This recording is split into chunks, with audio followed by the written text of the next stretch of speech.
bonheur. Fuyons la plage d'Elseneur, car là de rêve inachevé, et là de rêve non rêvé, au cœur avide de bonheur. Ni bruit d'épars et vin de palme, le seul butin de l'aventure. Pourquoi ce signe en la mature, qu'un voyage en golfe calme? J'ai découvert un nouveau port, où souffle un vent heureux et pur. Une embellie est dans l'azur, où ne s'annonce nulle mort. Voici des portes de l'aurore natale, notre âme première. Inondons-nous de sa lumière, où notre entité s'élabore. C'est toi, regarde mon enfant, c'est vous, mes livres, et c'est toi, soleil qui danse sur mon toit, guerrier de l'ombre triomphant. Ah, faut-il plus pour que j'aborde dans ton port, bonheur ou mirage, sans qu'en chemin quelque naufrage rompe mes voiles et les torde? N'importe. Un plus beau steamer parte parmi l'or du matin. Nous ferons plus riche butin au rive clair du bonheur. Fuyons la plage d'Elseneur.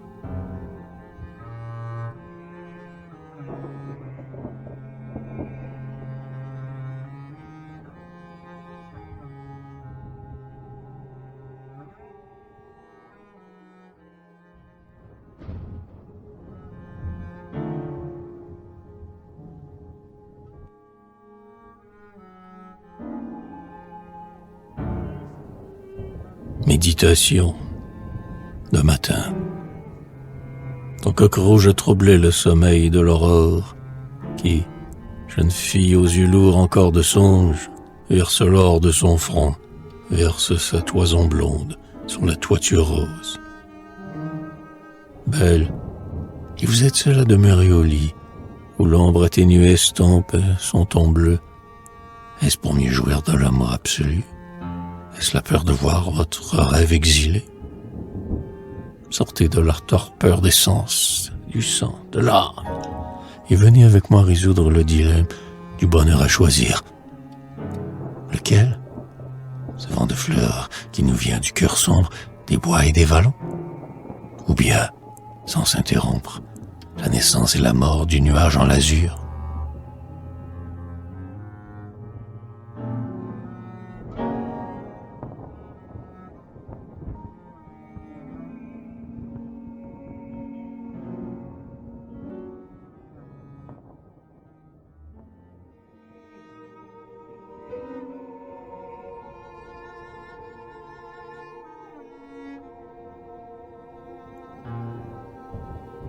Méditation.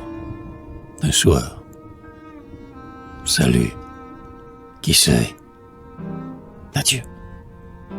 Franc que le crépuscule révèle dans son jardin à ma pensée l'orée de fleurs en panicule pour enchanter l'ennui de mon âme lassée. Ou bien qu'il me dérobe, ombre sur ta lumière, aux fiertés de mon cœur ivre de ta jeunesse, il me fait pour la fois dernière entrevoir, sans jouir d'une ultime caresse. Mais doublons la cloison qui nous tient séparés, objet de mon bonheur sinon de mes regrets, et ce vent apparition, pour ne point disputer au soleil qui s'éteint, cette heure qui recèle en elle ton destin, et trouble ma décision.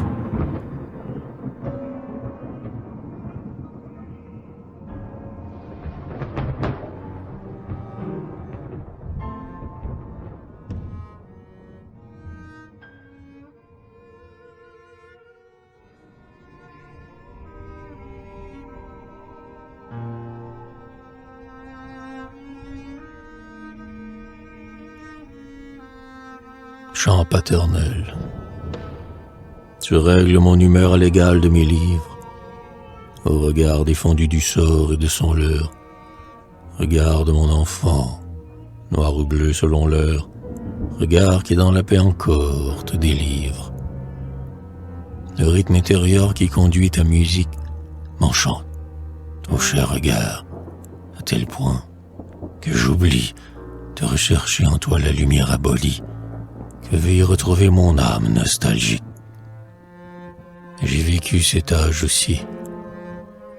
Mais les seuls charmes que m'offre le présent, 6 minutes calmes, m'ont fait perdre jusqu'aux notions du passé. Je ne cherche pas même à t'entr'ouvrir aux portes closes entre le futur obscur et mon pensée, couronné ce matin de nulles roses mortes.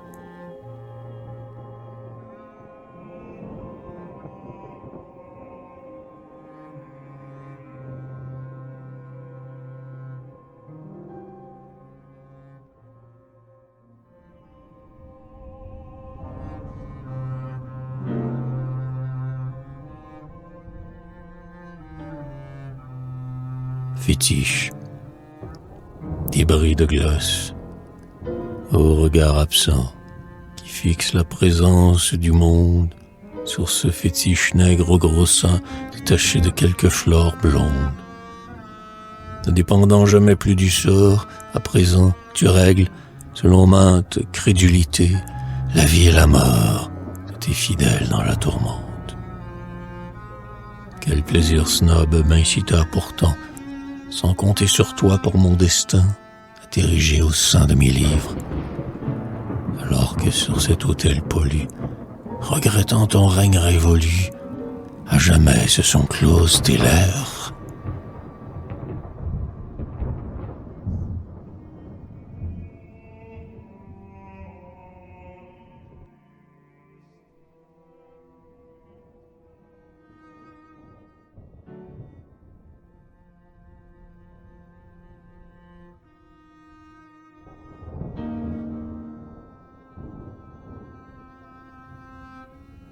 Livre. Nous n'avons nul vaisseau, mais vous y suppléez pour passer l'océan de notre lassitude. Aux livres de partout sur ma table échouée, golfe calme, paré d'ombre et de solitude. Cet éclair embelli et cet espoir, c'est vrai. Mais pour quel continent romprons-nous les amarres, sans qu'au terme du voyage quelques regrets ne détournent la proue et la poupe des phares? Et puis, voilier partant, au rythme de l'esprit, pour le pays de l'âme et par le cœur fleuri, j'ai peur d'abandonner une part de moi-même au souffle astucieux et perfide des flots, où le vent, le naufrage et la mort sont enclos, menaçant d'engloutir ma charge de poèmes.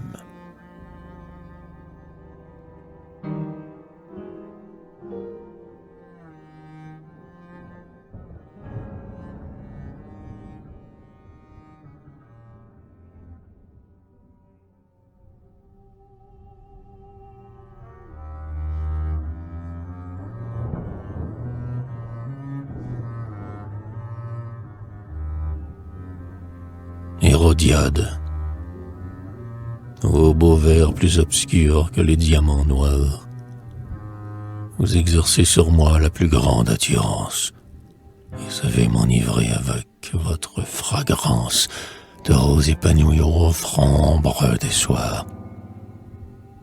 Des soirs.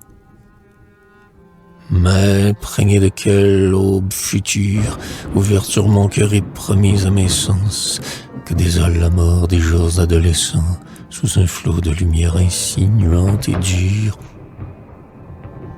Un rapport fugitif dans mon âme éveillée, du monde le plus fin au monde dépouillé, envoûte mon esprit quel charme et déconcerte, tandis que s'y prolonge un arrière-matin, dont je te vois languir, nourrice du destin. Et c'est pour moi, que tu fleuris, déserte.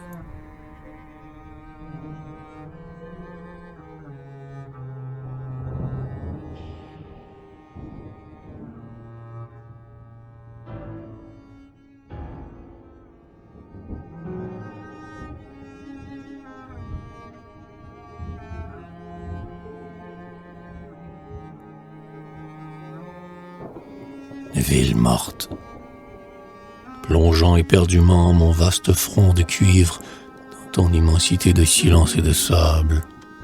Ô paysage bleu, triste et doux, je m'enivre, mais me sachant plus vain, me crois plus périssable. Leçon d'humilité, leçon de modestie, ton néant surpeuplé d'autant d'oubli que d'ombre, jusqu'à ta ruine elle-même engloutie sous un flot grandissant de sauvages concombres.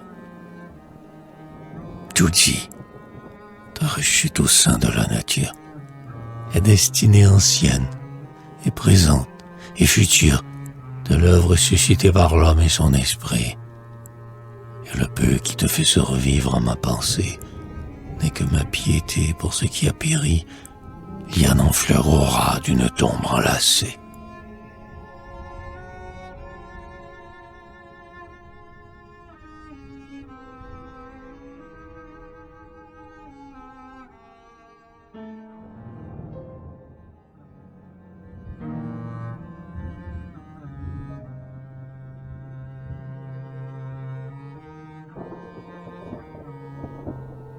Sagesse. Crois-moi, vivons au gré de nos désirs. Tâche de prendre garde à la douceur des choses, jeune homme qui relie la mer après le Gentoulet, devant un vieux tombeau couvert d'ombre de rose, il ne suit que le fil du rêve qui te plaît. Ce rêve entretenu pour oublier la vie, qui sait exorciser ta crainte de mourir, et te libère ainsi de la mélancolie de penser à ta chair destinée à périr. L'âme seule survit. Le battement intense de ton cœur qui te trouble au fond de ce silence, vibrant des chants éteints de nos oiseaux de feu, ni l'éclat de ce ciel dont séduit la jeunesse, n'offre d'être éternelle assurante promesse. Et la vie, en ses phares et plaisirs, n'est qu'un jeu.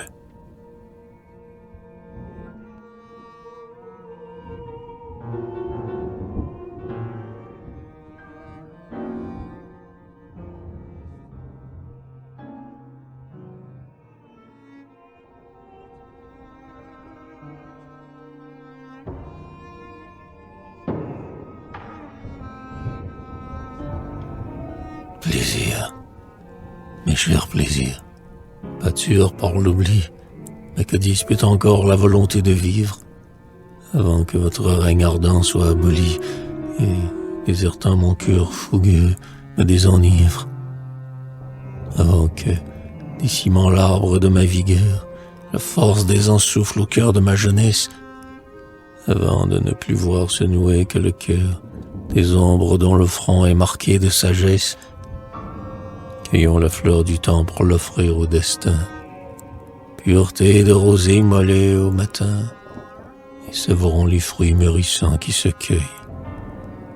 Qu'importe à Salomon l'attente de la mort, aux dépouilles d'Ulysse, les vents qui les effeuillent, puisqu'ils peuvent mourir heureux et sans remords,